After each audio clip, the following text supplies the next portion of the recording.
저것을 그냥 두고 보실 것이옵니까? 내가 이제 더 무얼 할 수 있겠소.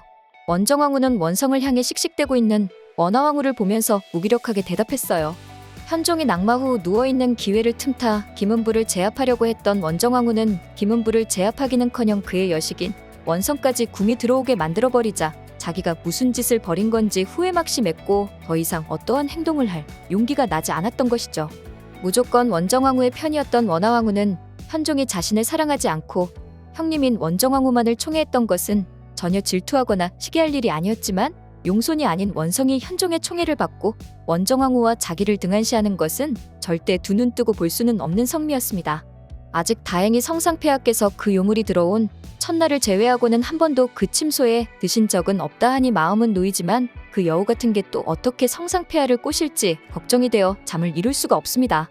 성상폐하께서도 너무하시죠.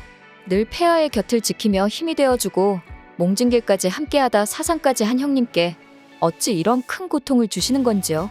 원화왕후는 눈물까지 흘리면서 언니인 원정왕후의 손을 꼭 잡고 위로했어요.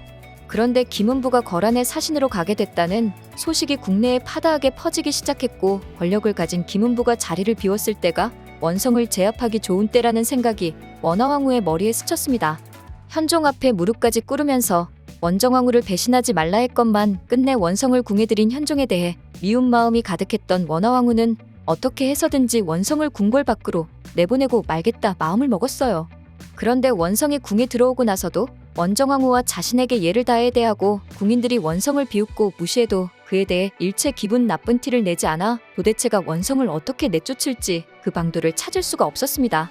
이렇게 되면 언젠가 김은부 또한 사신을 마치고 돌아오게 될 테니 그 기회를 놓쳐버리는 것인데요. 며칠을 골똘히 생각하던 원화왕후는 아무래도 원성이 형님에게 바치는 의복에 아주 큰 바늘을 꽂아 놓아야겠다 라고 위험한 생각에 도달하고 맙니다. 용손의 옥체를 해하는 죄를 행하면 큰 벌을 받는 것은 물론이거니와 궁에서 쫓겨날 수밖에 없단 사실을 누구보다 잘 알고 있는 원화왕후는 원성이 원정왕후의 옥체를 상하게 만들어 내쫓기게 만든다는 계략을 세운 것이죠. 큰 바늘이 꽂혀있는 의복을 입은 원정왕후는 분명히 몸에 상처가 나고 말 테고 용손인 원정왕후의 몸에 상처가 나면 이는 관리자인 원성의 책임이 될 테니까요. 결국 원화왕후는 궁인 한 명을 시켜서 늦은 밤 원성이 원정에게 바칠 의복에 바늘 하나를 꽂아 놓았습니다. 황후마마, 시키신 일을 모두 마쳐 놓았습니다. 궁인이 일을 잘 마쳤단 이야기를 듣고 기분이 한결 좋아진 원화왕후는 빙그레 미소를 짓고는 간만에 푹 잠에 들었어요. 그렇게 이튿날 원정왕후가 있는 침소로 갔고 그곳에서 원성이 상침하여 올린 의복을 원정왕후에게 일부러 직접 입혀주었습니다. 그러자 바늘에 의해 살갗이 찔린 원정왕후가 외마디 비명을 지르며 그 바늘을 털어내려고 했어요. 하지만 용손의 몸에 상처가 나야만이 문제를 크게 확대시킬 수 있다는 생각에 원화왕후는 일부러 바늘을 세워 일으켜 원정왕후의 몸에 크게 상처를 내놓았습니다.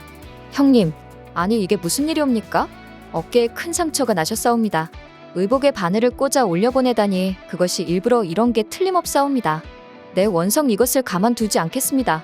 이 모든 일이 일어날 것을 미리 알고 있었다는 듯이 급하게 화를 내는 원화왕후를 보고 당황하던 원정왕후는 상황이 이상하게 돌아간다 싶긴 했지만 어쨌거나 원화왕후의 말도 일리 있다 싶어서 원성을 혼내는 걸 그대로 두었습니다. 그렇게 원성은 아버지 김은부가 거란으로 사신에 가 있는 동안 원정왕후의 몸에 상처를 냈단 이유로 쫓겨날 위기에 처하고 마는데요. 현종 또한 용손의 몸에 상처를 내는 게 아주 큰 죄라는 걸 누구보다 잘 알고 있었기에 이번에는 원성을 벌하지 않을 수 없었고 매우 곤란한 입장이 되고 말았습니다. 그런데 원정왕후에게 전하려는 의복을 마지막까지 꼼꼼하게 살폈었던 원성은 이것이 누군가의 계략에 의한 것임을 눈치채고 있었지만 증거가 없었기에 함부로 따질 수가 없는 상황이었어요. 그렇게 궁에서 쫓겨날 위기에 처했던 원성은 다행히 상침에 근무하는 한궁인이 원화왕후의 궁인이 상침에 들러 일부러 원정왕후의 옷에 바늘을 꽂아두었다는 놀라운 사실을 증언해 주었고 결국 억울한 누명을 풀 수 있었어요. 이게 도대체 무슨 일이란 말이오?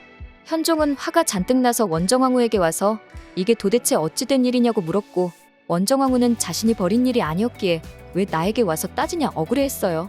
하지만 이미 원정왕후에 대해서 신의를 상실한 현종은 이 모든 것이 원정왕후가 짬판이라 생각을 했죠.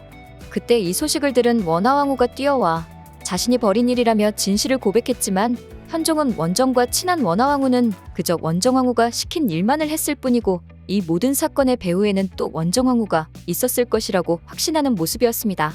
이렇게 현종이 원정왕후를 의심함으로써 지난번에는 원정왕후가 현종을 실망시켰던 것처럼 이번에는 현종이 원정왕후를 실망시키게 됐어요. 한때 서로를 정말 사랑하고 의지했던 두 사람은 이렇게 돌이킬 수 없는 강을 건너게 되고야 말았습니다. 오늘은 20회 고려거란 전쟁 내용을 바탕으로 상상력을 더해 영상을 만들어 보았습니다. 오늘 영상 재밌으셨다면 구독과 좋아요 부탁드려요.